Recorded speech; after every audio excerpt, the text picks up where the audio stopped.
Hi, hello, and welcome to the market update from 9 to 13th of September 2024. So let's start with the usual.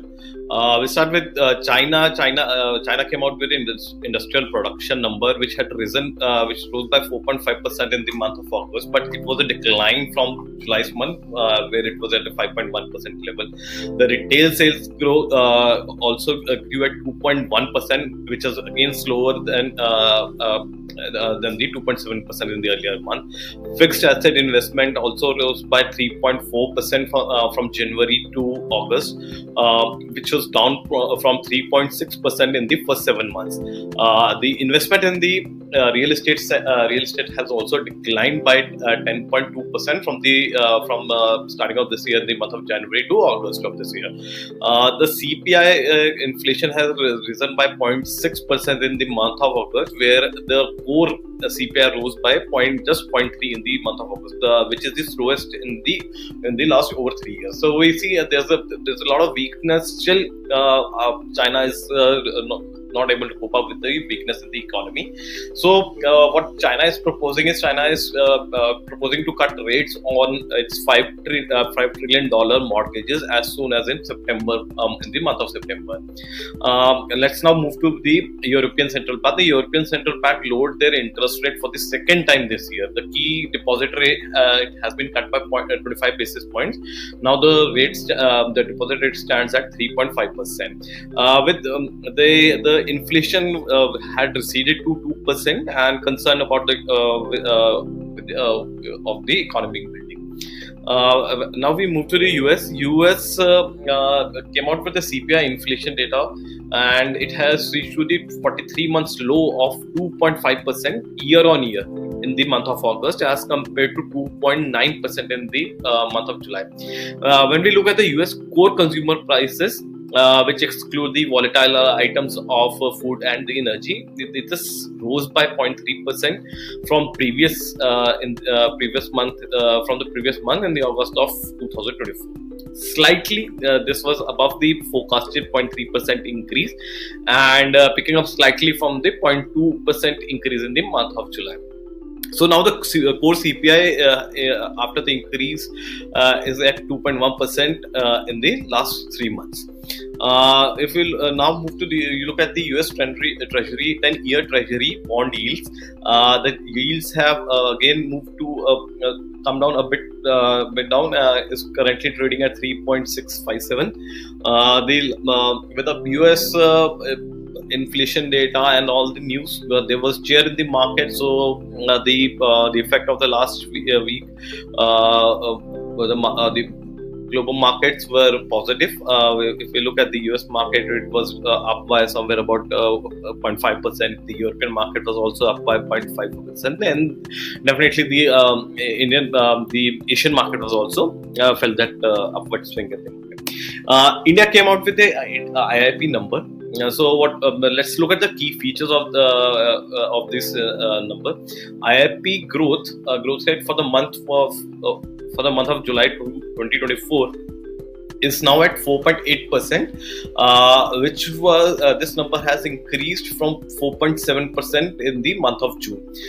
This increment was, if you look at the electricity and mining activity, it was moderated at 3.7% and 7.9% growth as compared to the previous month growth. But the manufacturing showed a strong growth in this month at 4.6%. If we look at the basic metals, this manufacturing growth was pushed by the basic metals, which grew at 6.4%. Coke and refined petroleum products grew at 6.9%. Chemicals and chemical product grew by 4.7%. All these three components have a high weightage in the manufacturing growth index. If you look at the output of the wearing apparel, it rose by 7.3%, while output of the leather related products also recorded a growth of 6.9%. This was this growth has come after a very long time, where the earlier periods we were seeing a fall in this segment.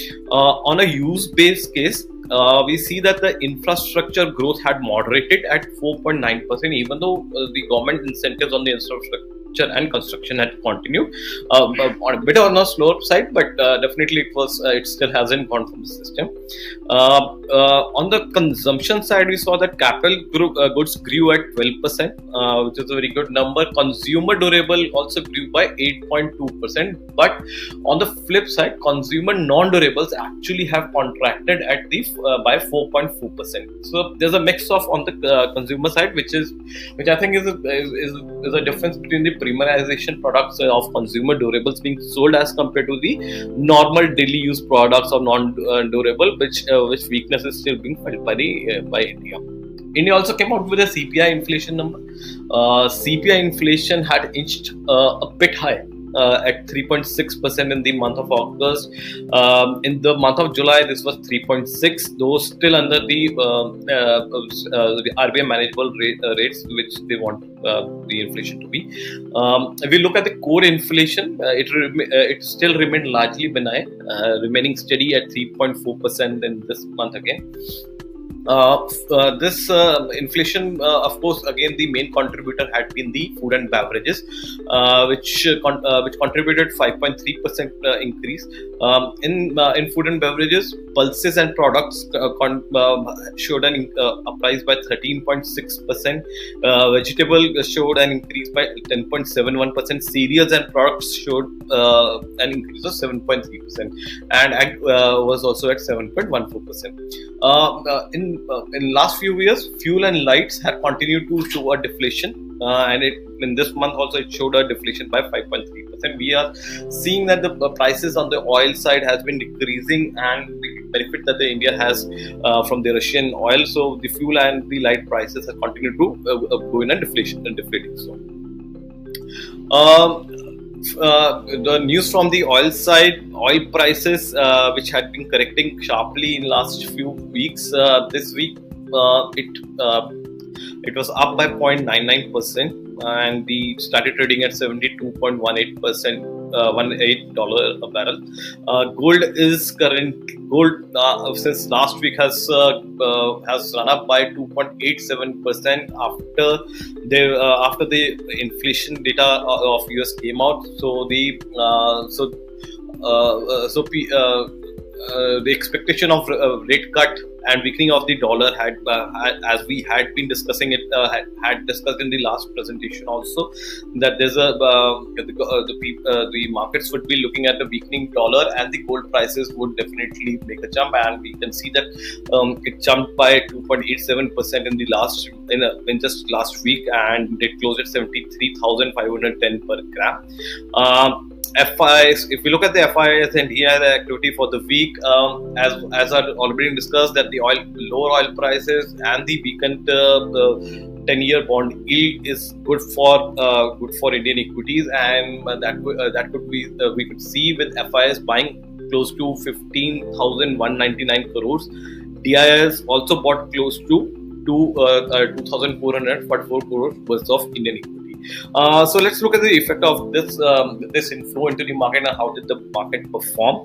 The markets were up by close to 2% on the broader index, with the Sensex and Nifty was up by 2.1 to 2.03 to 2.1%. Nifty Bank was up by 2.69%. Nifty Mid Cap was up by 2.62%, and Nifty Small Cap was up by 1.19%. Now we move to the valuation. Since this quarter is coming to an end, we are seeing that towards the end of this quarter, the PE of all the indices are on a high zone, where we can see that Nifty 50 trailing PE is now at 23.6, which is above 2 years and below 5 years average. Nifty Mid Cap 150 trailing PE is at 44.8 at 2 years and 5 years high. Nifty Small Cap 100 trailing PE is at 30.6, near 2 years high and just above the 5 years average.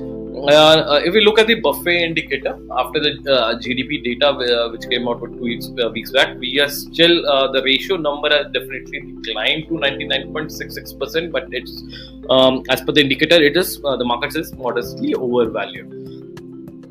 If we look at the Indian bond market, which has been doing good, the Indian 10-year government bond yield has been